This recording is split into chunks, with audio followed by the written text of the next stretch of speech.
ले चल गीला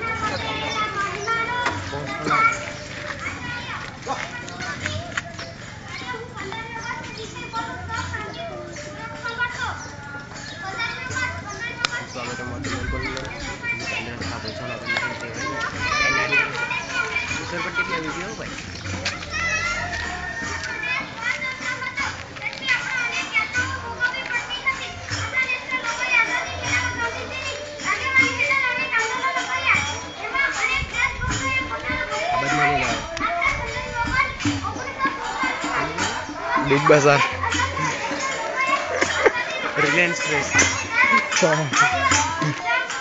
અહીંયા ઝૂમ થાય ગયેલું પછી એમનો લાયક પણ કાઢી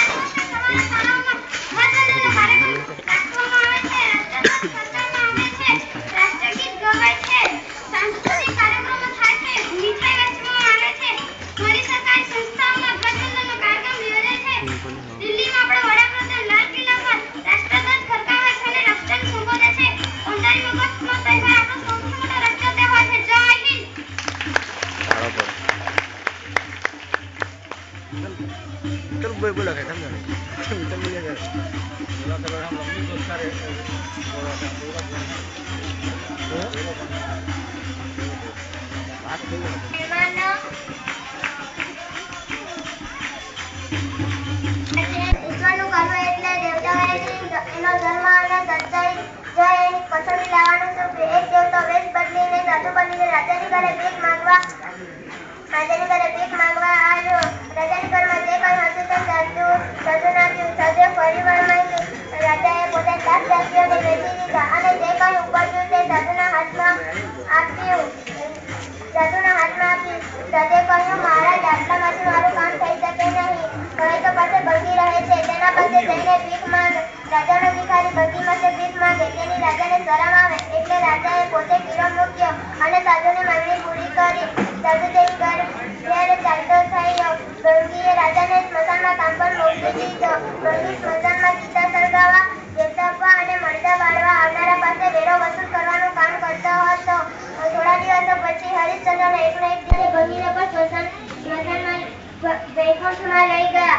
આ વાર્તા મોહનદાસના મનમાં કોતરાઈ ગઈ અને સત્યની કસોટીના વારો એની સાથે પણ અચ્છા એવું ઈશ્વરને પ્રાર્થના કરે છે. શ્રવણકુમારની બીજી વાર્તા વાંચી ગરુજીએ લોકોની સેવા કરવાનું શીખ્યું. શ્રવણના મા બાપ આંધળા અને ગરડા હતા. તેઓનું ભરપોષણ તે મહેનત મજૂરીથી કરતો હતો.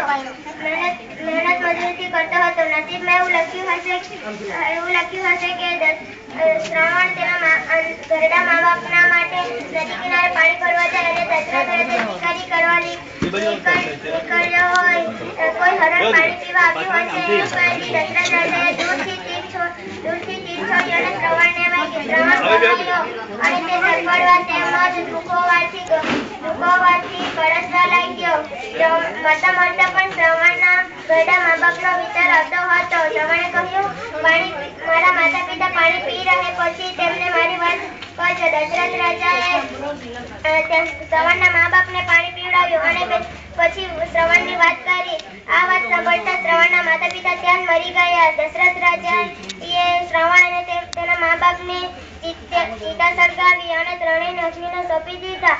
હરિશ્ચંદ્રની વાર્તા પછી મોહનદાસે સાચું બોલવાનું શીખ્યો અને શ્રવણકુમારની વાર્તા પરથી મોહનદાસ લોકોની સેવા કરવાનું શીખ્યો. શ્રવણકુમારે તો તેના મા બાપની સેવા કરી છે, પરંતુ ગાંધીજીએ તો આખા દેશની સેવા કરી છે. 30મી જાન્યુઆરી 1948ના દિવસે ગાંધીજી પ્રાર્થના સભામાં જતા હતા ત્યારે નાથુરામ ગોડસે નામના હત્યારાએ તેમને ગોળી